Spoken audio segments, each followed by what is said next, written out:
Hi, Don't Worry Darling was a really weird movie that came out recently. Directed by Olivia Wilde and starring Harry Styles and Florence Pugh, this movie is so far more known for the drama surrounding it rather than the quality of the movie itself, which, to be honest, wasn't that great. But today, I don't want to talk about the drama or quality or how Harry Styles spit on Chris Pine. I want to talk about how I think everyone working on this movie looked at WandaVision and went, yes, I want that. Before I thoroughly explain each factor that makes these so similar, I am going to give the most vague explanation I can of one of these two pieces of cinema, and I want you to tell me which one it applies to. Two partners live together in an old-timey neighborhood, but not everything is what it seems. Some people act weird around them, and one partner is seemingly more oblivious to it than the other. The female protagonist sees a red toy plane and realizes even further that something is off about where they're at. There's one neighbor who seems to know a lot more than she lets on. Slowly, the more oblivious partner realizes that nobody in the neighborhood really knows where they are from, leading to a massive confrontation with the orchestrator of all the weird happenings in the neighborhood. Everything quickly builds up, and the lie that they are living in a fake world blows up in the face of the partner that knew they were in the fake world, and also forced the other person to be in the fake world with them, leading to the death of one of the partners.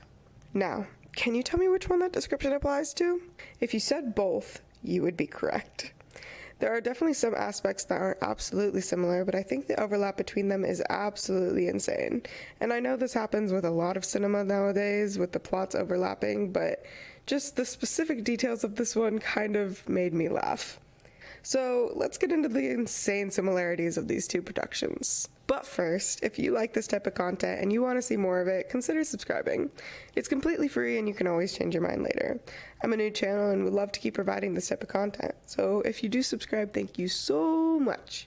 Now, back to the video.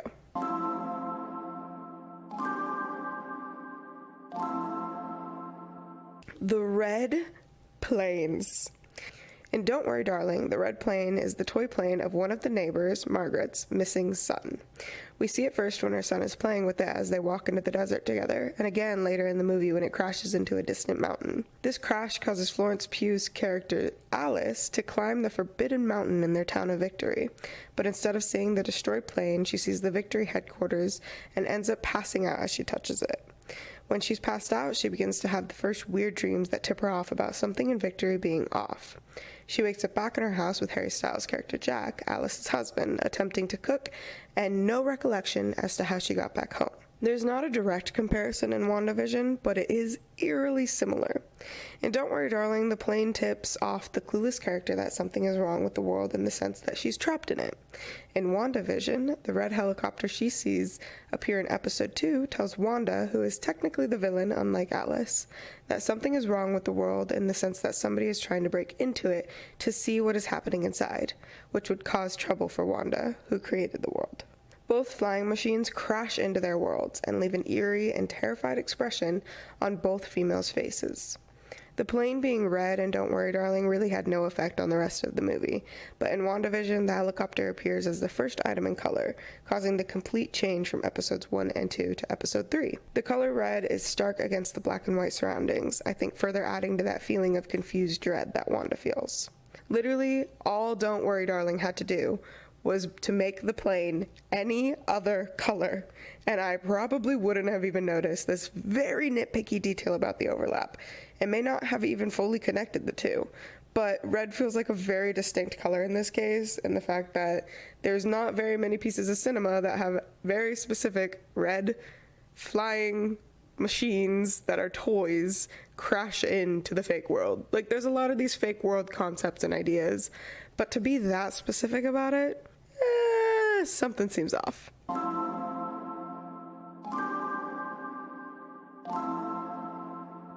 The Nosy Neighbor. The Nosy Neighbor stereotype didn't click for me until I really started thinking about the similarities, but when it did click, it further cemented the idea that these two programs are insanely similar.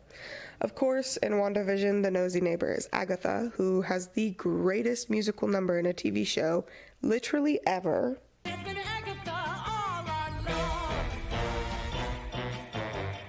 The Nosy Neighbor in Don't Worry Darling is Olivia Wilde's character Bunny.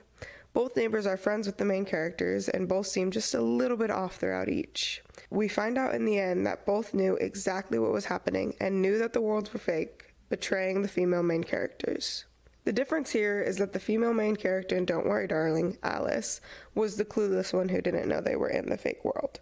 Where in WandaVision, Wanda created the world but didn't know how she did it or why she did it, and Agatha was the one trying to understand how Wanda did what she did. However, Agatha is still the one to find out and reveal to Wanda what she truly is, just like Bunny revealed she knew exactly how everything worked in the town of Victory. Another part about both of them knowing exactly what's happening is it leads to the breakout of the worlds in a much grander sense. Bunny helps Alice break out of her fake world, where Agatha revealing that Wanda did everything she did is what pushes Wanda to her breaking point and to the fight with Agatha that causes her to destroy the Hex.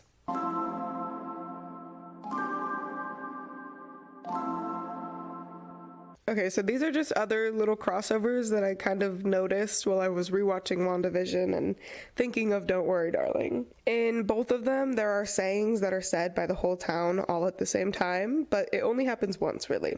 What are we doing? Changing the world. What are we doing? Changing the world.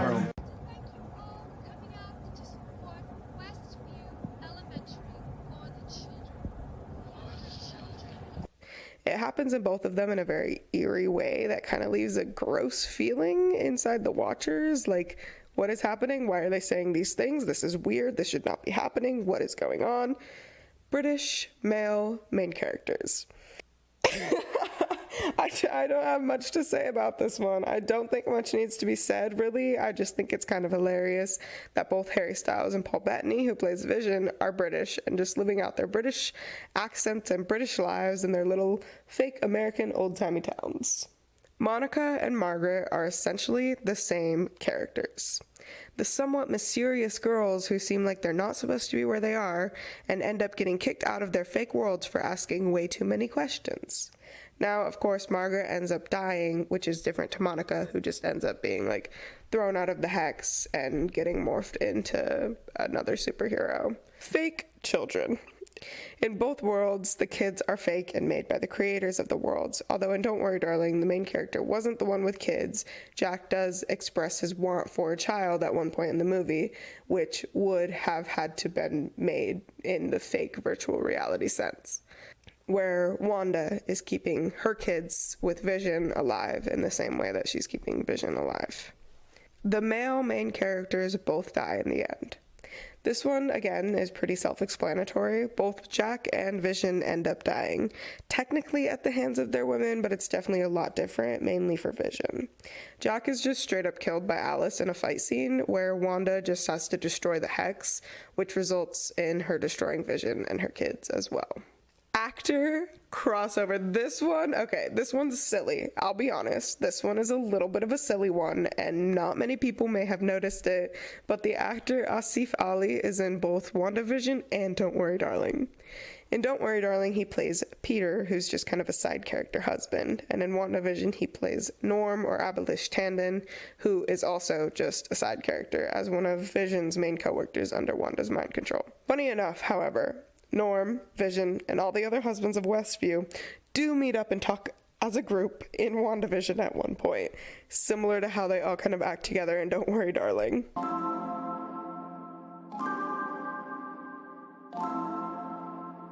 So yeah, I guess there really is no solid conclusion to the end of this video. This format has become pretty common, I think, with this whole idea of people living in fake worlds and having no idea until everything starts falling apart.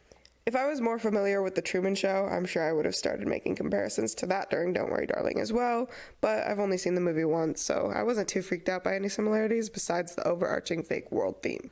I also have really no concrete proof that the writers and directors of Don't Worry Darling watched WandaVision and said, let's do that, but without all the cool superhero stuff and mental complexities of Wanda's grief. And hey, I'm most definitely not saying that they're absolutely identical, or that Don't Worry Darling is even that inherently bad. Don't Worry Darling for sure has the direction of a psychological thriller, although some of the acting seems off and some of the reveals do seem way too on the nose and way too prominent to be a mystery psychological thriller. It is that, and it also includes some very beautiful cinematography. Whereas WandaVision has a very strong first few episodes that were fun and completely new for the Marvel Universe and kind of threw everybody for a loop. Nobody knew what they were expecting when they first started watching WandaVision. Sadly, the show does later fall directly into the hands of the Marvel directorial format that's seen throughout all of the Marvel movies and shows, but it is still inherently a very good show that dives into the complexities of Wanda Maximoff and the Scarlet Witch and sets up this whole new thing in the Marvel Universe. Honestly, the cast for both shows did phenomenal in their roles. Florence Pugh absolutely crushes, and I mean crushes, anything she's in. Am I a simp for Florence Pugh? Yes, but we don't talk about it. Elizabeth Olsen also was Wanda, not a doubt in my mind. She does beautiful in this role, and yes, I am also a simp for Elizabeth Olsen. Listen, we don't have to talk. I'm not going to say a single thing about Harry Styles because I don't want to be run off the internet. But he and Paul Bettany were also both beautiful in their own rights, in their own scenes, kind of doing their own thing. I will say Paul Bettany as Vision is, I think, some of the best casting decisions ever. He's an amazing Vision. So yeah, I just don't really know. You can take from this video what you will. I just kind of wanted and needed to get these insane similarities off my mind. Anyway, bye.